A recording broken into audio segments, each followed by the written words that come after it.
particulier, hein. Moi, je subis pas vraiment la crise, moi, et c'est pour ça que je fais pas partie des gilets jaunes. Mais je pense que si à un moment, voilà, j'ai vraiment des problèmes, que ce soit financier, que ce soit social, tout ça, eh ben, je pense que voilà, comme toute personne, je pourrais me permettre d'agir, voilà, d'essayer de faire bouger les choses.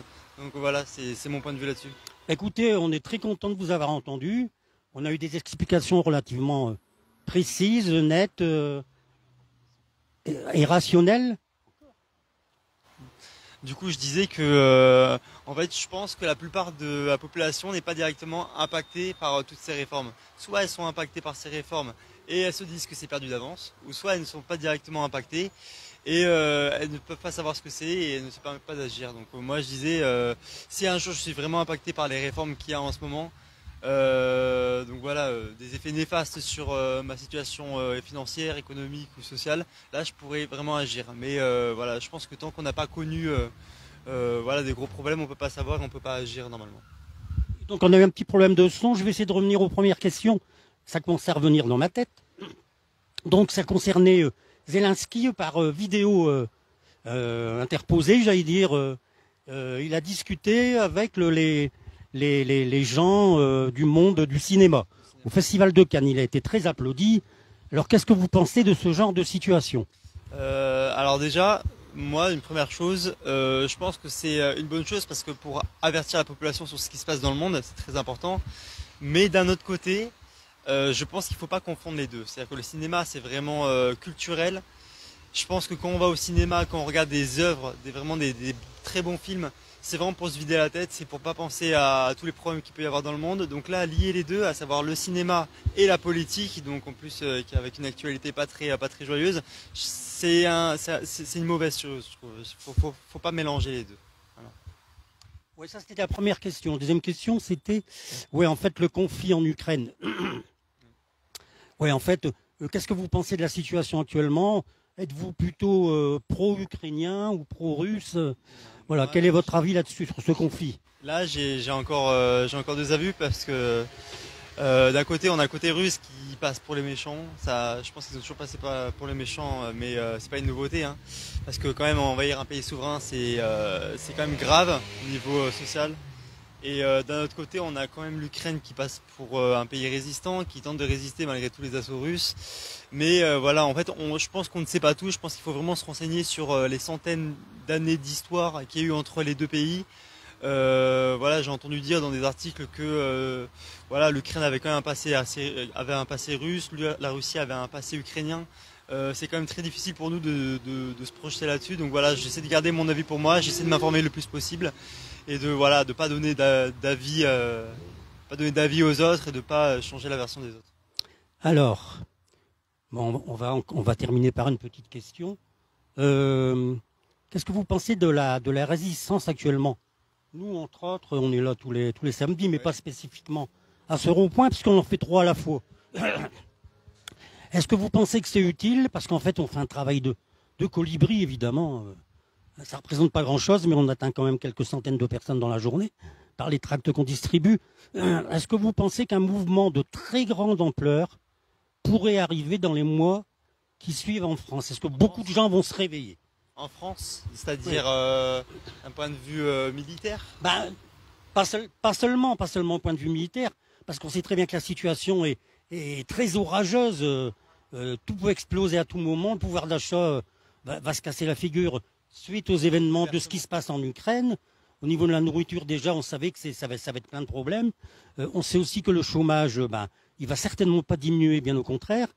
Et les lois, quand même, il y a des lois liberticides, il y a beaucoup. Je n'aurais pas m'engager, mais je trouve personnellement qu'il y a beaucoup de lois liberticides. Alors je pense qu'il y a tout, il y a tous les ingrédients pour créer justement un ras-le-bol général. Alors, Alors moi je voudrais savoir si vous pensez qu'un jour ou l'autre on va avoir droit alors, à un truc énorme, quoi, voilà. un truc énorme, je pense que ça pourrait pas arriver. Je pense que la situation actuellement va empirer petit à petit. Pas forcément on va dire un truc énorme à grande ampleur. Je pense que ça va repartir pour 5 ans. C'est-à-dire qu'en gros, je pense qu'on va souffrir, qu'on va endurer encore pendant 5 ans, petit à petit. Et voilà, je pense que les Gilets jaunes, ça va continuer pendant 5 ans. Je pense qu'on va tomber dans une sorte de routine, que en fait on va peut-être s'habituer à vivre avec toute la misère qu'on peut avoir.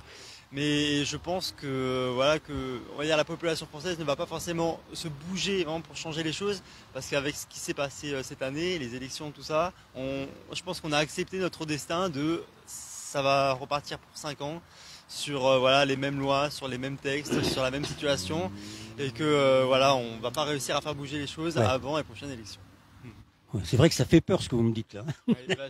Je pense qu'il y a une non-participation des gens, et plus on avance dans la provocation au niveau gouvernemental, et moins les gens bougent. Donc il y a un phénomène qu'on n'arrive pas à comprendre. Bon, nous on essaye justement par les micro-trottoirs de savoir ce que pensent un peu les gens et essayer d'évoluer dans tout ça. Peut-être qu'il y a des choses qu'on fait et d'autres qu'on ne devrait pas faire, donc on essaie de s'améliorer tous les samedis. Bon, enfin bref. En tout cas, on est très content de votre participation à ces quelques petites questions. On vous souhaite une bonne après-midi. Et puis, écoutez, nous, on est là tous les samedis. Si vous y êtes encore samedi prochain, c'est fort possible qu'on vous questionne à nouveau. Parce qu'il se passe tellement de choses dans l'actualité qu'en 8 jours de temps, ça va très très vite. Je vous remercie encore. Au revoir.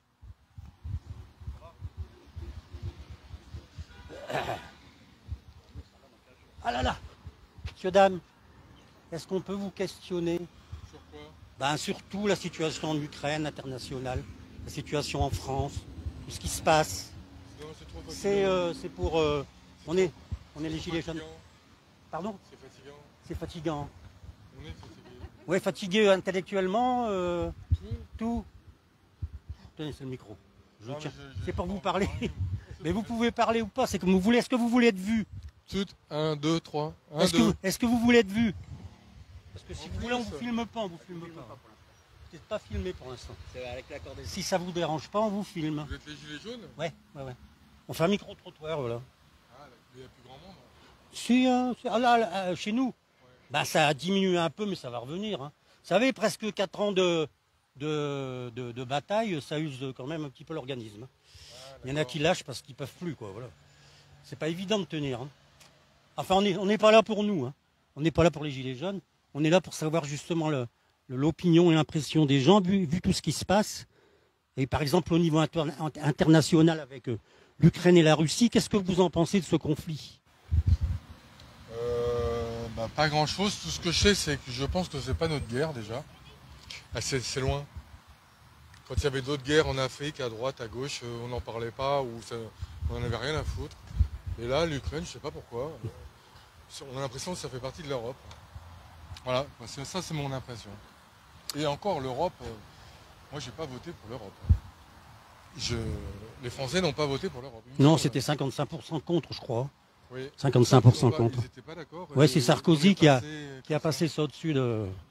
Hein, c'est Sarkozy qui l'a... Voilà. Après, on va dire qu'on est en démocratie. Bon, passons. Donc, voilà, donc on essaye de discuter des sujets brûlants de la semaine. Il y en a un qui me paraît brûlant, mais je me demande s'il n'y a pas un petit peu d'humour derrière. C'est Zelensky qui est, par vidéo interposée, a été ovationné par le public mondain du cinéma. À Cannes, au Festival de Cannes, il y a 3-4 jours, il y a 3 jours. Oui, il est apparu sur un grand écran et tout le gratin mondial du cinéma a applaudi. Qu'est-ce que vous en pensez personnellement? En fait, je vois pas qui c'est. Zelensky, c'est le président de l'Ukraine. Ah oui, d'accord. Oui. Ouais. Oui, ça y est, ça me revient. Oui, et alors moi, personnellement, je trouve ça un peu... Bon. Est-ce que c'était nécessaire de faire ce genre de choses ou pas? Ou est-ce que ça peut avoir une portée sur le conflit au niveau international? Qu'est-ce que ça va apporter?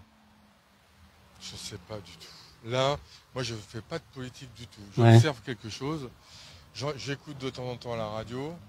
Nous, on habite en montagne. On n'a pas d'eau, pas d'électricité. On vit ça. On fait notre vie. Et après, là, c'est pas moi qui vais décider ou faire quelque chose à mon échelle. Ouais. Je peux juste dire quelque chose, ma façon de penser, mais là, franchement, j'y connais rien. Et puis l'Ukraine, pour moi, je vous dis, je les connais pas du tout. D'accord. Alors, comme la Moldavie, tout ce qui est autour, franchement. Est-ce que vous êtes encore décidé à me... à écouter une ou deux questions. Oui, Bon. pas plus. Alors la troisième question, ça va être, est-ce que vous pensez qu'en France actuellement, avec ce qui se passe, il y a eu des élections présidentielles, il va y avoir les élections législatives, est-ce que vous pensez que, vu les nombreuses lois liberticides qui ont été programmées, enfin tout arbitraire, enfin bref, est-ce que vous pensez que le Français un jour pourrait réagir et que ça amène pratiquement, j'allais dire une révolution, que tout le monde sorte? Vu les mois à venir, est-ce qu'on peut espérer ça de la part de la population française?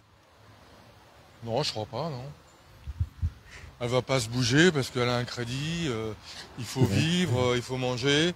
À partir du moment où on a un crédit, il faut aller bosser. Hein, et on ferme sa gueule et on bosse. Ouais.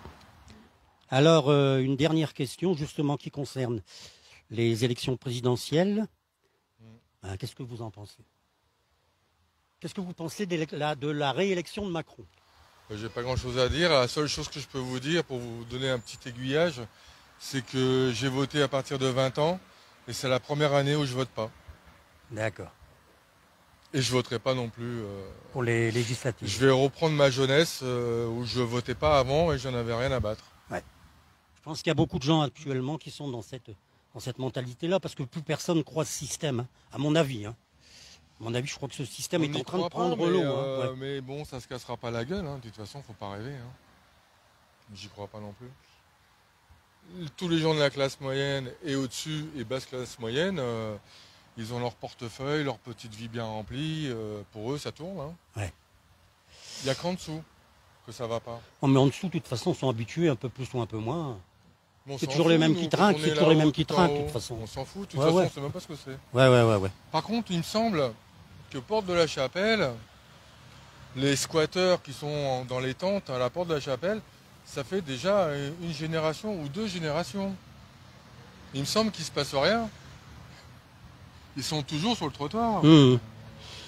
Alors avec ça, quand vous nous dites, à l'époque, quand les gens se sont battus, ils ont été dans la rue en disant oui, c'est un fléau, on voit ça tous les jours quand on va bosser, qu'est-ce que vous faites? Finalement, personne ne fait rien, et on en est toujours là, et puis on va voter, et puis voilà. Ouais, on s'habitue à ce genre de situation. En fait, ça bouge pas, on fait avec. Hein. Ils se débrouillent.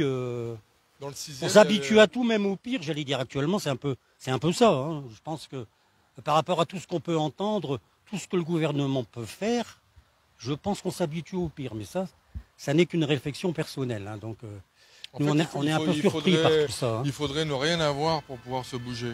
Ouais. Maintenant, le problème, c'est que nous, on est habitué à ce mode de consommation. On est né avec, ça fait pas très longtemps, mais on est dedans, nous, dans cette génération-là. Et on a toujours besoin d'acheter quelque chose. Et avec ça, si on nous supprime ça, non, ça va pas le faire. Parce que c'est rentré dans le cerveau. Et vous ne pensez pas. Le cerveau. Parce que moi, je fais partie des gens, justement, si on doit baisser son niveau de vie, moi, ça ne me pose aucun problème. Parce que de toute façon, on est tellement une société matérialiste, individualiste, consumériste, que ça en devient, voilà. Le résultat aujourd'hui, c'est triste, c'est très triste. Et si moi, si je dois baisser mon niveau de vie, personnellement, ça ne va pas me gêner. Au contraire, je pense que ça va rétablir un petit peu... ça va peut-être apporter plus de bienveillance de la part des gens. Peut-être qu'ils vont se concentrer un peu moins sur le matériel et revenir peut-être un peu plus vers l'humain. Je ne sais pas, on peut se poser des questions. Parce que de toute façon, n'importe comment, la matière première n'est pas non plus inépuisable. Donc on ne va pas toujours produire de la matière pour... voilà. Il va venir à un moment donné où la Terre va dire ça suffit. Mais faut se calmer. On peut le creuser, hein. La Terre c'est profond. Hein. Oui, je sais. On peut aller jusqu'à la boule de feu. Oui, je sais, mais bon... On peut même descendre en bas et puis faire fondre les barres et puis on fait l'usine directement au centre. Hein. Ouais. Non ? Ouais. Et donc, écologiquement parlant, qu'est-ce que vous en pensez actuellement? C'est un mot que je ne connais pas, ça. Ouais. Ouais. C'est un faux mot, c'est comme le bio. Ça n'existe pas. Ouais. Moi, si vous me parlez de bio, je vois pas. Quand j'ouvre une boîte de conserve bio, je vois pas trop ce qu'il y a de bio là-dedans. Alors, l'écologie, elle arrive comment? Par la poste? Dans une boîte, elle arrive comment, l'écologie? Bien d'accord avec vous aussi. Alors, je vais vous poser une dernière question, parce que ça, elle me chiffonne aussi, ce problème me chiffonne. J'ai eu un leader communiste du Parti communiste qui s'appelle Roussel, je crois. Il a été dire de voter, un communiste a été dire de voter pour Macron. Quelqu'un des écologistes a dit aussi de voter pour Macron. Ouais. Il y a eu aussi la maire de Paris qui a voté pour Macron. Tout ça, ce sont des gens de gauche. Ce sont des gens de gauche qui ont été dire de voter pour Macron. J'ai trouvé ça tellement gros, tellement abracadabrant. Je me suis dit, mais la ficelle est tellement grosse, les gens vont comprendre qu'il se passe quelque chose de pas normal. Eh ben non, personne ne bouge. Vous, qu'est-ce que vous en pensez de ce genre de situation? Moi, je pense que les gens ont voté pour Macron parce qu'il a très bien géré le Covid-19. Ils sont très contents. C'était parfait. Donc, je comprends pourquoi ils ont voté pour Macron. Non, si vous avez quelque chose à dire, madame, allez-y, on vous tend le micro. Hein. Vous pouvez y aller. Hein. Non, mais on peut parler pendant des heures comme ça. Ouais, je sais. Ah, on peut parler plein de choses, effectivement. Ouais. On peut parler des camions qui consomment 50 litres au 100. Ouais. Par exemple, qui s'arrêtent là et qui laissent tourner les moteurs parce qu'il fait trop chaud, et puis en hiver, il fait trop froid. Ouais. Et il y a aussi un sketch que je recommande aux gens, c'est de Roland McDan, Le Roi des Fous. Je ne sais pas si vous l'avez entendu, ce sketch. On a dû l'entendre, mais là, c'est vieux. Il est super bien fait. C'est un petit bijou, je vous conseille. Voilà. Bon, écoutez, on vous remercie de nous d'avoir répondu si aimablement à nos questions. C'est chouette d'avoir un micro à la main. Ah, c'est bien, hein, franchement. Ça m'étonne pas que les journalistes ne veulent pas lâcher le grappin. Hein. Ah oui. Hein, nos chers journalistes. Non, c'est sympa. Enfin, nous, on ne fait pas partie du système mainstream, hein, quand même. Non, parce qu'on on les connaît très bien. Hein. Nos élus, ils n'ont pas de micro, alors je pense qu'ils sont un cran au-dessus quand même. Écoutez, on va continuer. On va essayer de voir s'il y a d'autres personnes qui veulent bien nous parler. Apparemment, ça s'est bien passé, hein, Daniel. On ne s'est pas fait envoyer bouler. Oh, il y a une demi-heure, même pas une petite demi-heure. Et vous avez eu combien de contacts? Pour l'instant, on n'a fait que 2 personnes parce qu'on pose beaucoup de questions. On ne s'arrête pas à une question, donc on laisse le temps aux gens de parler. Même si ça dure 10 minutes par personne, c'est pas grave. Parce que je préfère approfondir les choses le plus possible que de poser une question, d'arrêter, d'aller en voir un autre. J'aime bien que la personne elle me dévoile un peu tout ce qu'elle pense. Tous ces petits débats, alors du coup. Tous ces petits débats, ça va rentrer là, ça va être mis sur notre groupe les Gilets jaunes de la Victoire. Sur notre page, il y a 2 pages, hein, c'est ça. Et bon, après, on a combien de vues dans la semaine Vous faites un petit tri ou vous balancez tout dedans? On balance tout. Hein. Non, mais là, on balance tout. Hein. Tout ce qui a été dit, c'est en direct là. Donc, mince, il est quelle heure? Non, on verra ce que ça va donner. C'est la première fois qu'on le fait. Ouais, donc si on voit que ça marche et que les gens s'intéressent, on va continuer. Oui, en direct d'Antibes, on va arrêter. Hein. Qui tente rien, comme dirait le proverbe. Qui tente rien n'a rien. On verra bien, on va continuer. Voilà. Ouais, mais de toute façon, il faut. Ben... Après, il y a 2 cas de mesure. Nous, on est dans la classe moyenne artisanale. C'est-à-dire qu'on gagne des sous maintenant, mais on n'en gagnera pas après, pendant la retraite. Là, on est bien d'accord? Ouais. On fera comme tous ces commerçants, là, on pleurera. Donc on a acheté un petit appartement pour faire une petite rente. L'erreur, on est tombé sur un handicapé qui a été mis en place par la ville de Nice. La ville de Nice a payé son premier loyer. Lui, il n'a jamais payé son loyer pendant 1 an. C'était un studio meublé. Et après, il est passé directement squatteur pendant encore 1 an. Parce que c'est un handicapé. Il ne faut pas y toucher. Ouais. C'est des gens je pense que c'est plus que des dieux pour la société. Ouais. Donc il a fait ça avant. Nice, Valoris, Grasse. Et maintenant il est à La Roya. Ouais, c'est un pro, lui. Mais en fait, on s'aperçoit qu'il y en a plus. C'est un pro de l'arnaque, en fait. Hein, ouais. Il y en a de plus en plus. Il y en a de plus en plus, ouais. Des arnaqueurs. Ouais, bien sûr, bien sûr. Alors lui, il parle beaucoup. Si vous écoutez les coups de téléphone dans la semaine, ça n'arrête pas. Il est anti-société. Anti-société en plus. Ouais. On en connaît d'autres aussi qui touchent le RSA, qui payent 40 balles de loyer par mois, on leur paye l'électricité, on leur paye tout. Transport, ils payent que 20%, enfin bref, tout le toin-toin. Ouais. Et ils sont anti-société. Ouais. Par contre, on leur paye tout. Ouais. Alors là, c'est là qu'il va falloir qu'on m'explique. Tout ça, ça fait partie des mots de la société, mais il y en a tellement, des mots dans la société, mots MAUX évidemment, que, ben voilà, comment on va résoudre tout ça? Ben nous, pour l'instant, on fait notre petit travail de colibri là-bas, on installe notre rond-point, on distribue nos tracts. On distribue nos tracts tous les samedis. Savamment réfléchi quand même, c'est pas n'importe quoi. Mais vous avez vu que vous avez un pont pour aller sur le rond-point? Un pont, ouais. Accès piéton. Ouais, c'est vrai. Et donc, bah, écoutez, là, on a distribué des tracts cet après-midi. C'est parti à vitesse grand V. Hein. Les gens se sont arrachés nos tracts. Ça fait plaisir quand même. Non, mais ça serait bien que ça reparte quand même, parce que les gilets jaunes, c'est quand même quelque chose qui va dans l'ensemble. On ne sait pas trop ce que c'est, parce qu'on connaît une autre société, on ne saura pas ce que c'est non plus. Mais tu peux couper, là, Daniel, on va discuter avec le monsieur comme ça. Mais là, d'aujourd'hui, elle est pas terrible, c'est vrai. Bah voilà, je continue à filmer tranquillement.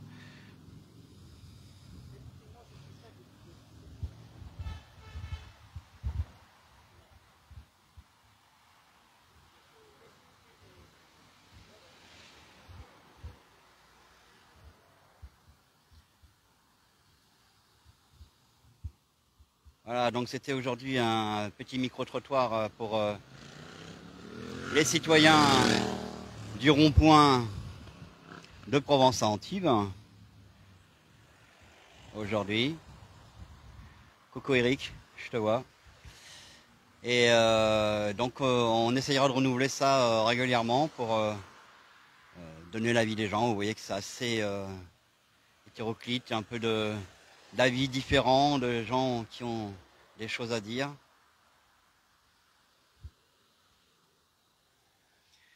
Et aujourd'hui, donc, il y a eu beaucoup de tracts distribués, comme disait Claude.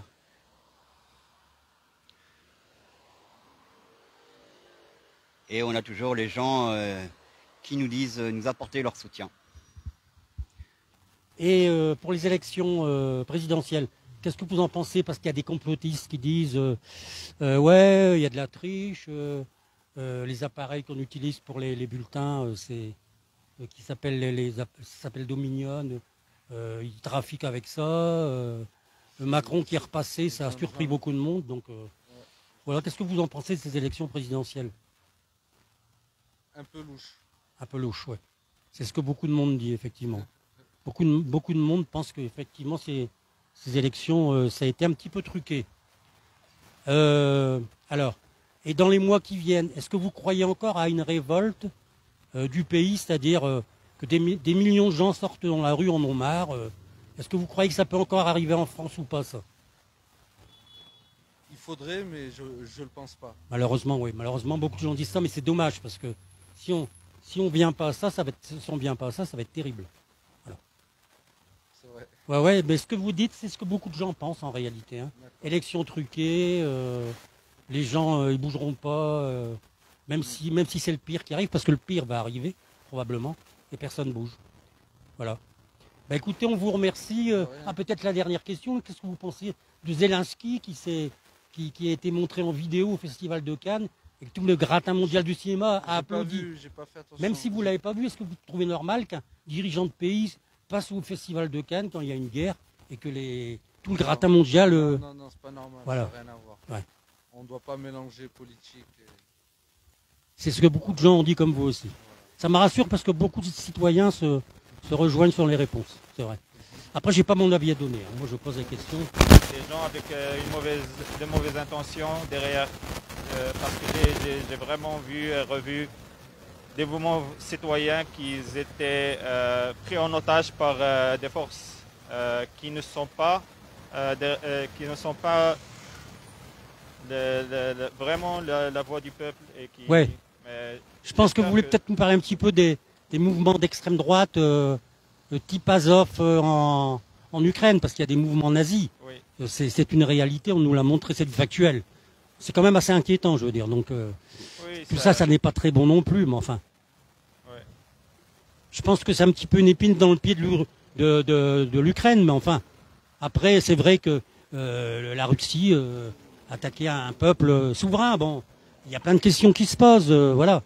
Et derrière tout ça, il y a de la stratégie, beaucoup de stratégie politique. Et on connaît pas tout, on on se pose des questions, mais est-ce que ce sont les bonnes? On ne sait pas. Voilà. Oui. Donc, pour vous, est-ce que vous pensez que ce conflit peut encore durer longtemps? Je pense qu'il va durer un peu plus longtemps qu'on l'espère, Ouais. malheureusement. Et pour terminer, est-ce que vous voyez un vainqueur par rapport à la situation actuelle? Non. Je vois plus une Ukraine plus endommagée, mais je pense pas qu'il y aura vraiment un vainqueur. Il n'y aura pas de vainqueur, pas de vaincu. Voilà. Ouais, c'est juste. Je pense que le grand vainqueur sera les États-Unis au final, mais je sais pas. Ouais. C'est un peu flou. Ouais, parce que je pense que, ouais, effectivement, il y a beaucoup de gens qui se posent des questions aussi au niveau des États-Unis, l'OTAN. Tout ça, c'est très compliqué. Hein. C'est pour ça que nous, on demande justement aux gens ce qu'ils pensent de tout ça. C'est rassurant. Écoutez, monsieur, je vous remercie. C'est très sympathique de votre part. Et est-ce que vous savez que le leader, le président de l'Ukraine, Zelensky, est passé au Festival de Cannes? Ah non, je savais pas. Par écran interposé. Il est passé sur un grand écran. Il a été applaudi par le gratin mondial des acteurs, actrices, du cinéma. Je savais pas du tout. Qu'est-ce que vous pensez de ce genre d'action? Bah, je pense pas ça forcément bien, quoi. Parce que bon, en temps de guerre, genre se montrer au Festival de Cannes, des gens qui ont que de l'argent alors que dans son pays c'est la guerre, c'est pas forcément bien, quoi. Voilà. C'est ce que la plupart des gens disent. Hein. Je vois que tous les témoignages se recoupent. Les gens sont éveillés quand même, ça me rassure parce qu'ils Après, toutes les guerres, ils c'est ont comme quand même ça. leur avis. Ouais. Toutes les guerres c'est comme ça. Hein. Toutes les guerres, ouais, Les d'accord. pauvres qui restent là-bas pour se battre. Ah bah bien sûr. Et les riches, C'est les paysans, les ouvriers qui vont se battre et les autres, riches, ils partent. ils vont boire un petit apéro tous les les midis riches sans sont faute. ici sur la côte, les riches, Voilà, là. voilà. Exactement. C'est tout à fait ça, il n'y a rien de changé. Voilà. Alors une dernière question, qu'est-ce que vous pensez de la situation actuelle en France? Est-ce que vous croyez que le peuple français peut se révolter un jour? Oui. Est-ce que des millions de personnes peuvent sortir dans la rue un jour? Est-ce que vous, Ah oui, vous oui, y croyez? Oui, moi j'y crois. Ouais. Vous y croyez? Oui, oui. Comme les Gilets jaunes passent un moment, mais en pire. Ah ouais, mais les gilets jaunes, nous, c'était pas mal, quoi, mais on n'était pas encore suffisamment de monde. On Ouais. était peut-être 1 million et demi, Mais je peut-être. pense qu'un jour, oui. Vous pensez qu'un jour ça va revenir? Ouais. Bah là, pour l'instant, vous êtes le seul qui pense que les Français peuvent avoir le courage de sortir et dire, allez, les autres, ils disent non, non. Les Ah autres oui. disent non, ils vont pas Courage, bouger. oui, mais après, Vous, en tant que tel, les jeunes, là, vous pensez que ouais. il va falloir sortir un jour? Ah ouais, je pense, oui. Ouais. Oh, parce que les gens ils vont en avoir marre. Hein. Ouais. Ils en ont déjà marre, mais au bout d'un moment. Ouais. Bon, voilà. Voilà, bah écoutez, on vous remercie pour De les rien. réponses. Bonne soirée à vous deux. Bonne soirée à vous. Et puis à l'occasion, on se reverra peut-être. Hein. Merci encore. Merci encore. Au revoir. Au revoir. Je pense qu'on va rentrer. Hein. Qu'est-ce que vous en pensez, les gens? Vous voulez encore un petit peu de micro-trottoir? On essaie encore de prendre une personne? Est-ce que ça vous intéresse ce qu'on fait? N'hésitez pas à le dire dans les commentaires. Ah, j'ai des gens qui arrivent. Non, ils montent, c'est trop tard. On les aura pas, ceux-là.